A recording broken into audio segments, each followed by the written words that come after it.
სამსართულიანი თეთრი სასახლე შემინული აივნებით, დიდი ტერასითა და აუზით 22 მაისამდე ერთი ჩვეულებრივი მდიდრული სახლი იყო.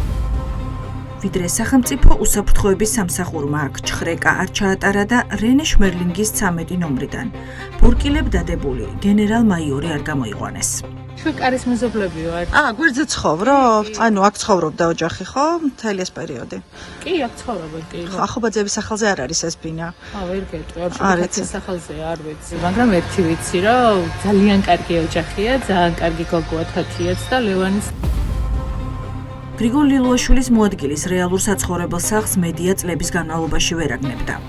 გადამალული უძრავი ქონების შესახებ ცნობილი მას შემდეგ გახდა, რაც სახელმწიფო უსაფრთხოების სამსახურის ექს-მაღალჩინოსანს ბრალი კაბინეტში დიდი ოდენობით რთამის აღების გამო წაუყენეს. როდის გიხდით თქვენ ბატონი ვახტანგის მეუღლე ბრძანდებით? კი.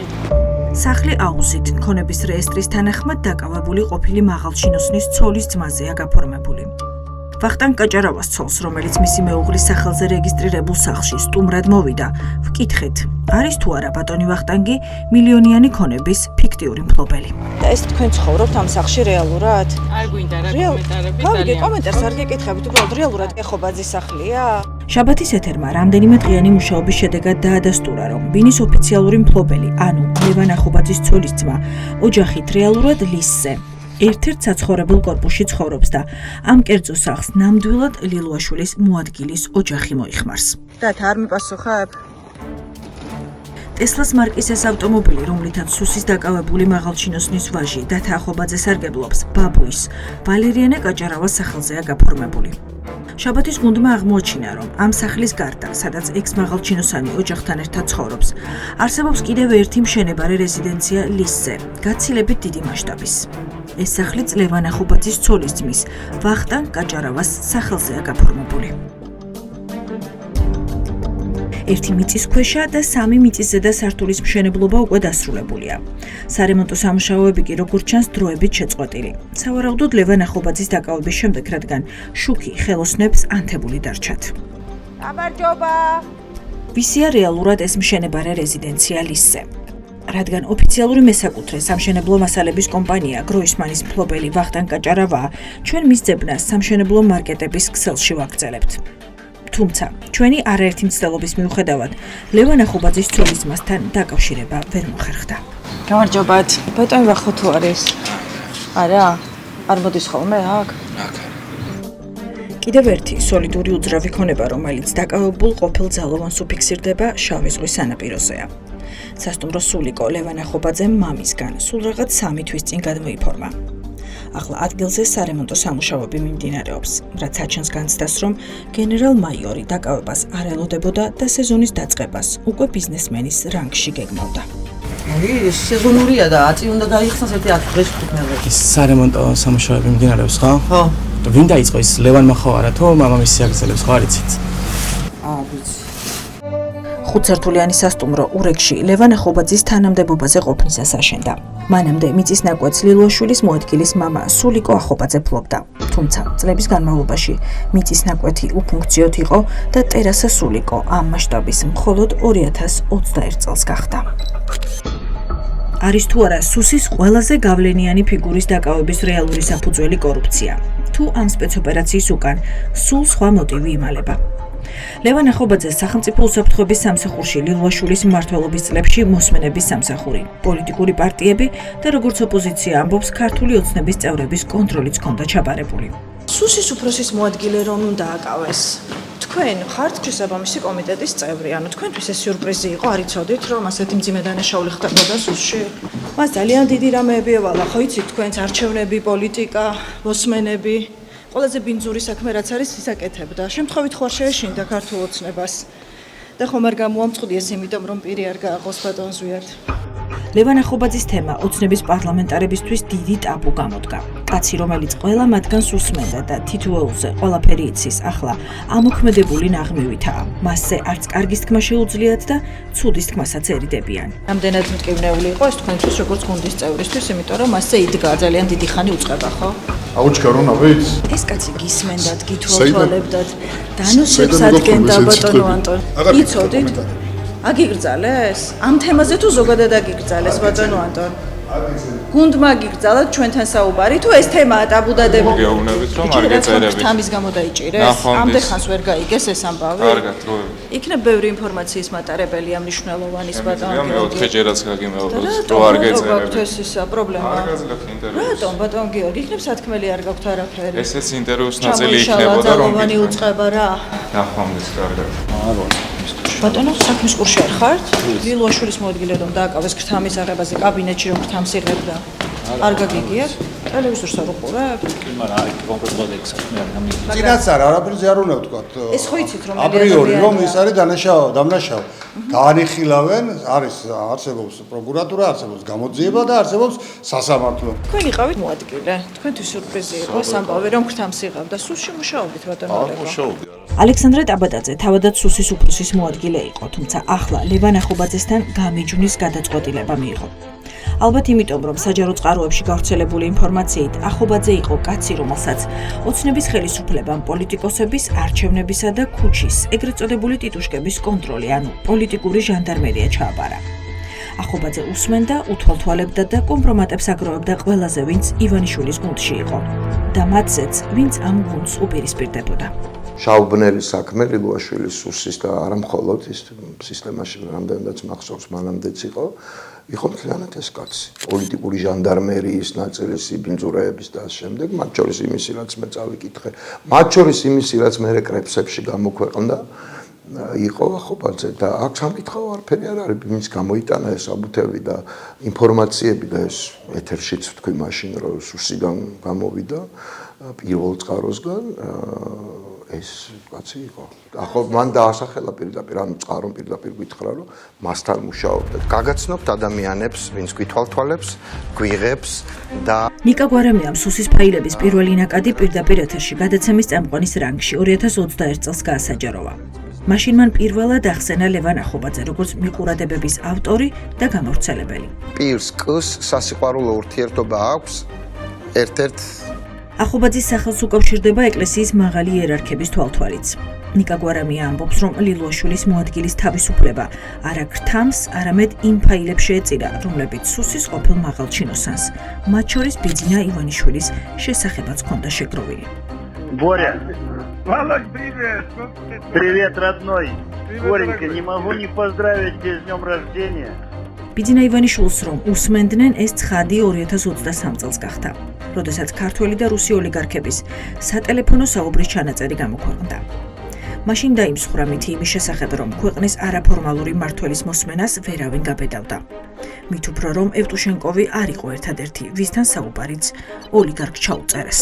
არა, არ მინდა გარეკვა გახსოვს, მე ვიცი ეს პრობლემა. ეგ არ ვიყიდე ხოლმე. კურს არ ვიყიდე ეგ. ის მაგის მან მაგას სპეციალისტი. ეგეთი მეორე ერთი მე არ აქვს პრობლემა. პერიოდულად ჯონავდა ივანიშვილისა და მისი მოსკოველი თანაშემწის საუბრის ჩანაწერებიც. Сколько ты сказал? 20 миллионов? Нет, 20 миллионов это минималка. გამოჟონა ივანიშვილის მეუღლის ეკატერინე ხოდელიძის სატელეფონო коммуникациის ამსახველმა აუდიო ფაილებმაც. Объявление было у вас, что подарим изучение там на история искусства, но ვის, როდის და რა თემაზე ელაპარაკებოდა ბიძინა ივანიშვილი, ეს ყველაზე კარგად სწორედ ლევან ახობაძემ იცის. ნიკა გვარამია ამბობს, რომ არა მხოლოდ იცის, დაკავებულს აქვს მასალები, რომლებსაც ოცნების ამოტრიალება რამდენიმე საათში შეუძლია. ინფორმაცია, რომელიც ახობაძეს აქვს, საერთოდ შეუფასებელია. იმას ფასი არ აქვს, უпростоრად ძალიან ძვირფასია. არ გამოიხატება ციფრებით ეკვივალენტში, ფულის ეკვივალენტში. ეს ბიძინა ივანიშვილის ყოფნა არ ყოფნის საკითხები იქნება ძალიან ბევრი ახობაძეს. ისევე როგორც ლილუაშვილს, ასე რომ საშიში სპირალია ძალიან და რაღაც დროს უნდა გასკდეს. ლევან ახობაძის დაკავების ოფიციალურ მიზეზად 2024 წელს საკუთარ კაბინეტში ქრთამის აღება დასახელდა. თუმცა, კორუფციაში დადანაშაულებული ყოფილი ძალოვანის ადვოკატს, რომელსაც თანამდებობის პირების კეთილსინდისიერება ანტიკორუფციული ბიუროს შეფის პოზიციიდან უნდა ეკონტროლებინა, ახლა ხელი გაუთქმელობაზე მოაწერინეს. შესაბამისად ვერ გავიგებთ, ვინ არის და რას ამბობს მოწმე, რომელმაც სუსის მტკიცებით, მათივე უწყების ერთ-ერთ ყოფილ შეფს სამუშაო კაბინეტში მილიონის მეოთხედი შეუტანა. მე ისიც ვერ გავიგე სიმართლე რომ ვთქვათ, რას ემსახურება მისი ბრალდება და გაუთქმელობის ხელწერილები, როდესაც მასიურად ჩამოერთმევათ ხოლმე ადვოკატებს და ჩვენ გვეზღუდება ფაქტობრივად სოციუმთან კომუნიკაცია და ინფორმირების მიწოდება, ეს იმას მიანიშნებს ამ ბოლო დროს დანერგილი სტანდარტიდან გამომდინარე, რომ საქმეში ფაქტობრივად არ არსებობს მტკიცებულებათა სტანდარტი. გრიგოლ ლილვაშვილის ადვოკატი უკვე 5 თვეა აკვირდება პროკურატურის სტრატეგიას და ამბობს, რომ ყველა მოწმეს, რომელიც სუსის შეფის წინააღმდეგ გამოყავთ ბრალდებული სტატუსი აქვს. ამიტომ არ შეიძლება გამოირიცხოს, რომ ლევან ახობაძის გამოყენებაც ლილვაშვილის წინააღმდეგ იყოს დაგეგმილი. ბატონი გრიგოლი კიდევ ერთხელ ვამბობ, მხოლოდ და მხოლოდ იმას იმედოვნებს, რომ ნებისმიერი ადამიანი იქნება კანონის წინაშე მართალი და მხოლოდ სიმართლე სიტყვის. ეს იცით როგორ მდგომარეობაში ვართ. მოწმეთა ბაზა ფაქტობრივად ვინც არის პროცესებზე წარმოდგენილი, ყველა პირი არის ბრალდებული. ეს ნიშნავს იმას, რომ ადამიანებს აქვთ უკვე იმის რესურსი, რომ თავიანთი თავისუფლებით ივაჭრონ. ეს ძალიან ცუდი პრეცედენტი. კი, ევაჭრონ, იმიტომ რომ და თვითონაც თავისუფლ ივაჭრონ, ალბათ საჭიროებიდან გამომდინარე. და მაინც, რის გამო დააკავეს ლევან ახობაძე. ნიკა გვარამია შაბათის ეთერს უყვება, რომ მისი პატიმრობის დროს ციხეში მასთან დასაკითხად პროკურატურის გამომძიებლები შევიდნენ. გვარამიას კითხვები დაუსვეს მათ შორის 2021 წელს მის მიერ გასაჯაროებულ ქართული ოცნების ლიდერების უკანონო მოსმენებსა და ამ მოსმენების შედეგად შედგენილ ოპერატიულ ცნობებზეც. მომეჩვენა რომ მიყავდათ აი ამ ჩემი გადაცემისკენ ეს დაკითხვა, რომ აი კრეფსებიც ხო აი მე რო იქ მასალები მქონდა ეგ კრეფსებიც იქედან ხო არ იყო და მე რაღაც ეგრევე მივხვდი და ჩავაჭრებინა, იმიტომ ჯერ ბევრად უფრო ადრე იყო. ახობაძე დასახელებული მყავს იქ და რომ კითხეს რომ ეს მასალები სად არის, რაც გამოაქვეყნეს მხარეები, ჟურნალისტური საიდუმლოება, რომელიც პროფესიიდან წასვლის მერეც ვრცელდება. მან ჩემი ინფორმაციით ციხეში ვიყავი მაშინ, იქ გავიგე რომ ლილვაშვილი მოადგილემ გაიტანა ეგრეთ წოდებული დაზეტილი მასალები საქართველოსთან. თუ არ ვწდები სომხეთში, მაგრამ ეს თქვენი გასარკვევია, მაგრამ ზეტმასალა ალბათ იცის მაყურებელმა, ან თუ არ იცის მე აუხსნი, ეს არის ეს ზეტი იგულისხმება, ამ ზეტს ასვავენ მასალებს მაშინ, როდესაც ის უკანონოდ არის მოპოვებული. და ესეთი ბევრი ზეტმასალა პირველ რიგში საკუთარ წევრებზე, რა თქმა უნდა, და არ გამოგვიცხავრობ იცი და ივანიშვილზეც, მისი მეშვეობით იქნა გატანილი. დატოვა თუ არა ქვეყანა ლევან ახობაძემ მას შემდეგ, რაც პოსტიდან მოხსნეს, ხოლო მისი უშუალო უფროსი და მეგობარი გრიგოლ ლილვაშვილი დააკავეს. ამის გადამოწმებას ახობაძის ოჯახის წევრებთან ვცდილობთ, თუმცა ისინი ჟურნალისტებთან კონტაქტზე უარს ამბობენ. ქვეყნიდან თუ იყო გასული თუ იცით? არა. არა, რაღაც პერიოდით გასული და ისევ და გასული იქნებოდნენ, დასასვენებლად დადიან, რა ვიცი, ბავშვები და გადადგომის შემდეგ. გადადგომ, აი ხანია უკვე ლევანი აღარ არის სამსახურში, ლილვაშვილი რა გადადგა, მაგის მერე იყო თუ არა ამ გასვლებს შორის სომხეთის მარშრუტი. ამას დაკავებული ექს-მაღალჩინოსნის კარის მეზობელი ვერ ასუსტებს. ამიტომ ლევან ახობაძის შვილს ვეკითხებით, გადაკვეთა თუ არა საზღვარი გენერალ-მაიორმა სამხრეთის მიმართულებით. მამამ დატოვა ქვეყანა იმის შემდეგ, რაც გადადგა. საზღვარი გადაკვეთა? სომხეთში იყო წასული და თან მხოლოდ ეს კითხვა მაქვს. ის რომ ქართული ოცნების არაერთი ლიდერი, დეპუტატი და საშუალო რანგის ჩინოვნიკიც კი საკუთარი გუნდის მხრიდან ტოტალური მოსმენის ობიექტი იყო, ეს არაერთი მტკიცებულებით დასტურდება. ბოლო 6 წელიწადში შაბათის ეთერის ხელში ასეთი მოსმენების შედეგად შექმნილი არაერთი ოპერატიული ცნობა აღმოჩენილა.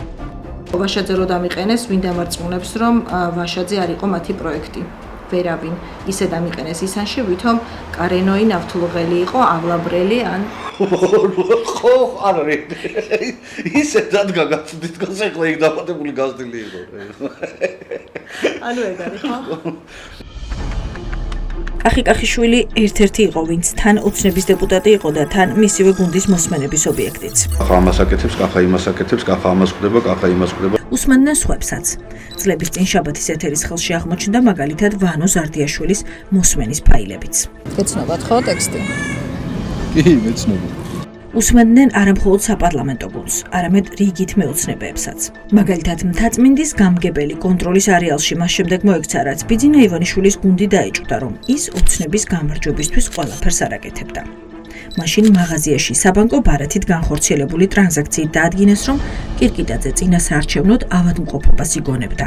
გამგებელს ამ პერიოდში ეწერა შვებულება დაერთხვა. არაერთი პირი საიდუმლო სამსახურიდან გვიდასტურებს, რომ ოცნების გუნდის სრული კონტროლი სუსში სწორედ ლევან ახობაძეს ჰქონდა ჩაბარებული. მასთან მიდიოდა ყველა საუბრის ჩანაწერი. საჯარო წყაროებში არსებული ინფორმაციით, ამ მოსმენების შედეგად მოპოვებულ ყველაზე მნიშვნელოვან ფაილებს ახობაძე პირადად ივანიშვილს უგზავნიდა. მოდით ნახეთ თქვენი გვარი არ გაინტერესებთ, ვიცი რომ გაინტერესებთ. მთელი თქვენი გუნდი ინტერესდებოდა რა არის ჩემზე ამ სისტემაშია და გაჩვენებთ. ანზორ ერქომაიშვილის პანაშვიძე რო იყავით, ისიც კი წერია ბატონო ირაკლი. შემიძლია სხვა რამებიც წაგიკითხოთ. ანუ გითვალთვალებთ სუსი არა უშავს? დინარაძე, ყობახიძე, ელჩები. სუსის კონტროლის არეალში ყველა იყო მოქცეული და ეს ლევან ახობაძის საკურატორო სფერო იყო. ჩვენ აღმოვაჩინეთ ახობაძის გვარი მღვდლებისა და მონაზვნების მოსმენების ფაილებშიც. სუსის ერთ-ერთი მომსმენი, თემურ არეშიძე, რომელსაც სასულიერო პირების თვალთვალი ჰქონდა ჩაბარებული, შიდა მემოწერებში ახობაძეს მათ უშუალო ხელმძღვანელად მოიხსენიებს. სად არის ახლა ყველა ის ფაილი, რომელიც ლევან ახობაძის ხელში გადიოდა? თავად ახობაძის გარდა ალბათ არავინ იცის, რომელ ქვეყანაში და რა მასალები აქვს დაბინავებული, თუმცა ფაქტია, რომ არც ლილუაშვილს, არც ღარიბაშვილს, არც რომეო მიქაუტაძესა და არც ჯუანშერ ბურჭულაძეს არ უთქვამთ, რომ მათ წინააღმდეგ აღძრული საქმეები მასკარადი იყო. ამის თქმა მხოლოდ 22 მაისს პირველივე სხდომაზე დაკავებულმა გენერალ მაიორმა მოასწრო.